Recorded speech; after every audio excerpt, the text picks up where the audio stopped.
రైతు సోదరులకు నమస్కారం అండి. మీరు చూస్తున్నారు అర్జున్ వ్లాగ్స్ అనే యూట్యూబ్ ఛానల్. మన ఛానల్లోకి ఎవరన్నా కొత్తగా వచ్చింటే సబ్స్క్రైబ్ చేయండి, లైక్ చేయండి, షేర్ చేయండి.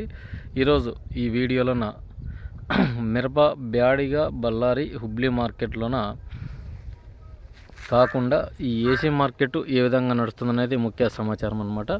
ముందుగా మన ఛానల్ను సబ్స్క్రైబ్ చేయండి, లైక్ చేయండి, తోటి రైతులకైతే షేర్ చేయండి అనమాట. ఇప్పుడు వీడియోలోకి అయితే వెళ్ళిపోదామండి. చాలామంది ఈ ఏసీ మార్కెట్లో రేట్స్ ఎట్లా పోతున్నాయి అనేది కింద కామెంట్ సెక్షన్లో తెలుపుతున్నారు అనమాట. చాలామంది ఈ అడుగుతున్న ప్రశ్న ఏంటంటే ఈ ధరలకు మనము పెట్టుబడికి న్యాయం చేయవచ్చు అనేది మెయిన్ అడుగుతున్నారు అనమాట. చాలా ఈ రేట్స్ అనేటివి డౌన్ అయిపోయినాయి. ఈరోజు నిన్న చూసుకున్నట్లయితే బ్యాడీ మార్కెట్ వాళ్ళతో మాట్లాడడం జరిగిందనమాట. ముఖ్యంగా వాళ్ళు చెప్తుంది ఏమంటే ఇంకా డౌన్ అయ్యే సిచ్యువేషన్స్ ఉన్నాయి ఈ నెలలో కూడా. రేపు నెల ఏమన్నా ఉన్నాయంటే చెప్పలేని పరిస్థితి అన్న, రోజు రోజుకి డౌన్ అవుతుంది మార్కెట్. దాన్ని మార్కెట్ పైన ఎవరికి అవగాహన లేదు. ఎందుకంటే మరీ ముఖ్యంగా చూసుకున్నట్లయితే వర్షాలు ఏమైతే ఇప్పుడు తక్కువగానే ఉన్నాయి, అయినా వ్యాపారస్తులు రావాల్సిన పరిస్థితి అయినా రాలేదు. ప్రజెంట్ వచ్చేసి ఈ 5531 ఈ తేజాలు అయితే చాలామంది నార్లు అయితే పోసుకున్నారు. చాలా మటుకు ఈ డబ్బీ కడ్డీ విత్తల్ల వద్దా అని ఆలోచన చేస్తున్నారు. ఎందుకంటే డ్యామ్లు అయితే ఎక్కడ ఫుల్గా నిండలేవన్నమాట. ఎందుకంటే ఇప్పుడు ముఖ్యంగా చూసుకున్నట్లయితే ఈ శ్రీశైలం కానీ తుంగభద్ర డ్యామ్ కానీ ఇంకా సరైన రీతిలో నిండలేవన్నమాట. వర్షాలు అయితే పడినాయి కానీ నీళ్లు బారేంత వర్షాలు లేవు. ఎందుకంటే ఎగువనున్న ప్రాంతాల నుంచి కిందకి ఫ్లో వస్తేనే మనకి డ్యామ్ అనేది నిండుతుందన్నమాట. ఎక్కడన్నా కానీ వరదలు ఇట్లా వస్తేనే మనకు డ్యామ్లు అనేవి ఫుల్ అవుతాయి అనమాట. అంటే అధిక వర్షాలు వస్తేనే అట్లా అనమాట. ఈసారి సాగు గురించి ఎందుకు చెప్తున్నా అంటే ఈ రేట్స్కి దానికి కంపారిజన్ ఏమంటే మళ్ళీ ఈసారి కూడా సాగు ఎక్కువ పెరిగినట్లయితే ఇబ్బంది అవుతుంది అనమాట. అందుకే క్రాప్ హాలిడే అనేది అవసరం అనమాట. ఇప్పుడు మార్కెట్ గురించి మాట్లాడదామండి. మార్కెట్ అయితే ఈరోజు చూసుకున్నట్లయితే మంగళవారం తేదీ చూసుకునేపాటికి 9/7/2024 మంగళవారం అనమాట. మనకు చూసుకున్నట్లయితే చాలామంది ఈ ఏసీల దగ్గర మార్కెట్కి అయితే వచ్చినారు రైతులు. బళ్ళార్లో ముఖ్యంగా చూసుకున్నట్లయితే డబ్బీ 24,200 అయితే అడిగినారు. చాలామంది కొద్దిమంది అయితే ఇచ్చినారు. ఈ రేట్స్కి అయితే మంచి డీలక్స్ క్వాలిటీలే. ఇప్పుడు చాలామంది మార్కెట్కి వేసుకొని పోతే 2-3 వేలు ఖర్చు అవుతుంది కాబట్టి ఈడ ఏసీ దగ్గర ₹1 కమిషన్కి అమ్మేకే చూస్తున్నాను అనమాట. ఒక నెల కింద రైతులు మనకు తెలిసిన రైతులు 26-25 వేల మంచి క్వాలిటీలు అమ్మిన సరుకులు ఇప్పుడు 23-24 వేలు అయితే పోవడం జరుగుతుందన్నమాట. ఇంకా కడ్డీ చూసుకున్నట్లయితే 22,000 టాప్గా అడగడం జరిగిందనమాట బళ్ళారిలోన. బ్యాడీలో చూసుకున్నట్లయితే డబ్బీ 25,600 అయితే టాప్గా అడిగినారు. అదైతే రైతు ఇవ్వడం కూడా జరిగిందనమాట. ఇక హుబ్లీ చూసుకున్నట్లయితే డబ్బీ చాలా తక్కువగా నడుస్తుంది. హుబ్లీ మార్కెట్ అయితే 23,200 అయితే అడిగినారు, అయినా రైతులు అయితే ఇవ్వలేదన్నమాట.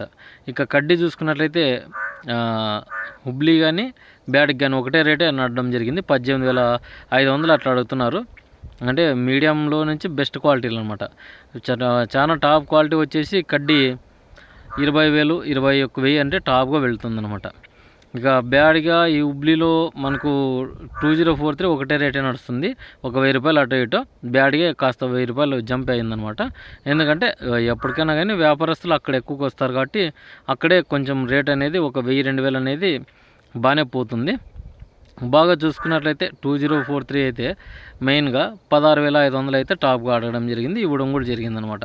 ఇవే రేట్సే నడుస్తున్నాయి. మంచి టాప్ అండ్ టాప్ క్వాలిటీలు అనమాట. సర్పన్ 102 రకాలు చూసుకున్నట్లయితే ప్రజెంట్ సిచ్యువేషన్లో అది 15,500 వేలు అయితే పోవడం జరుగుతుంది. ఇక 6263 చూసుకున్నట్లయితే 13 నుంచి 14.5 ఈ ఎలైట్ 466 కానీ ఇవే 13 నుంచి 14 అట్లా అడుగుతున్నారు అనమాట. ఎందుకంటే మంచి క్వాలిటీ ఉన్నా కూడా రేట్స్ అనేవి కాస్త డౌన్లో నడుస్తున్నాయి. కాస్త కూస్తో పోయిన నెలంతా 2043కి డిమాండ్ ఉన్నాయి. ఈ నెలలోకి వచ్చేపాటికి అన్ని డౌన్కి వచ్చేసినాయి. మనకి 5531 చూసుకున్నట్లయితే 11 నుంచి 12,000 అయితే మీడియం నుంచి బెస్ట్ రకాలు అయితే ఆ రేట్ పోవడం జరుగుతుందనమాట. ఇక సెకండ్ రకాలు చూసుకోవచ్చండి. సెకండ్ రకాలు చూసుకున్నట్లయితే 10 నుంచి 12,000 13,000 అయితే డబ్బీ టాప్గా పోవడం జరుగుతుంది అన్నమాట. కడ్డీ కానీ 2,000 తక్కువ, అంటే 10,000 అట్లా పోతున్నాయి. 8,000 నుంచి స్టార్టింగ్. 2043 సెకండ్ రకాలు చూసుకున్నట్లయితే 6 నుంచి 8,000 అయితే పోవడం జరిగిందనమాట. మెయిన్ రీజన్ వచ్చేసి ధరలు అనేవి డౌన్ అవుతున్నాయి అన్నమాట. మనకు కుప్పలు తెప్పులుగా సరుకు ఉండడం వల్ల ఈ రేట్స్ అయితే లభిస్తున్నాయి అన్నమాట. ఎందుకంటే ఇవి రైతుకైతే పెట్టుబడికైతే న్యాయం చేయలేవు. ఎందుకంటే 30-32 పోతే డబ్బి వదలనని పోయిన నెలంతా కూడా చెప్పినాను. అయినా రైతులైతే ఎవరు వినలేదు. 2043 కూడా 18,000-20,000 అడుగుతున్నారు. అప్పుడు కూడా అమ్మండి అంటే ఎవరు వినలేదనమాట. ఎందుకంటే నేను చెప్పినానని కాదు, మార్కెట్ బట్టి రేట్స్ ఏం రేట్ నడుస్తాయి అనేది డైలీ ఇన్ఫర్మేషన్ అనేది ఉంటుంది కాబట్టి చెప్తున్నాను అనమాట. నాకు తెలిసిన మటుకైతే ఇప్పుడు కూడా 2043 18 ఆ రేట్స్ పోతే అమ్మేసేదే మేలు అనుకున్నాను. డబ్బీ చూసుకున్నట్లయితే 30-28 పోతే అమ్మేయచ్చు అని చాలామంది అయితే చెప్తున్నారనమాట. అదండి సమాచారం. ఇంకా ఏమన్నా మీకు ఇన్ఫర్మేషన్ కావాలనుకున్నా కూడా కింద కామెంట్ సెక్షన్లో తెలుపగలరు. నేనైతే ప్రతి ఒక్కటి మెన్షన్ చేస్తాను అనమాట. ఇక 411 త్రిమూర్తి కానీ 355 బ్యాడ్కి కానీ దేవనూర్ డీలక్స్ కానీ ఇవి చూసుకున్నట్లయితే 9-12,000 టాప్గా వెళ్ళడం జరుగుతుందనమాట. అలాగే నా ఛానల్ను సబ్స్క్రైబ్ చేయండి, లైక్ చేయండి, షేర్ చేయండి, స్కిప్ చేయకుండా చూడండి వీడియో. అలాగే మీరు ఎక్కడి నుంచి చూస్తున్నారు కూడా కింద కామెంట్ సెక్షన్లో తెలుపగలరు. ఎందుకంటే ప్రతి ఒక్కరికి ఉపయోగపడుతుందని అనుకుంటున్నాను. ఎందుకంటే మార్కెట్ షేర్స్ అనేవి ఇప్పుడు చాలామంది ఏసీలో ఉన్న రైతులకైతే చాలా మరీ ముఖ్యంగా ఉపయోగం అనమాట. అందుకే వీడియోలు తీయడం జరుగుతుందన్నమాట.